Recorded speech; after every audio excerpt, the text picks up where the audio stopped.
હાલો ભાઈ તમારી ભેળ. અમે લગ્નમાં ગયા ને કેવી ભેળ હતી કા? લાવો આની ટેસ્ટ કરી હાલો.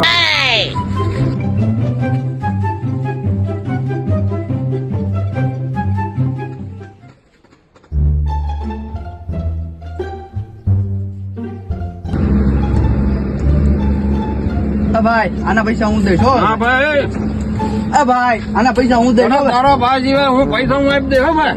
ના ના હો ભાઈ હું ના, દઈશ. ના, ના, ના. ભાઈ તારે ભાઈબંધી રાખ્યું છે આના પૈસા હું દઈશ હો ભાઈ. એ ભાઈ તમારા પૈસા કેટલા છે? 50 રૂપિયા. ભાઈ પૈસા હું આપીશ હો ભાઈ. હા ભાઈ ના અરે તારો ભાઈ જીવે છે પૈસા હું આપીશ હો. ભાઈ હું દઈ દઉં 50 હા રૂપિયા. ભાઈ ના તો 50 રૂપિયા ભાઈ બે માં દેખાય ને ભાઈ મારા પૈસા. ભાઈ તમારા 50 રૂપિયા તો અમારે હું નાનપણની ભાઈબંધી તોડી નાખી. હાલ ભાઈ હાલ તો માંગ્યા રાખે.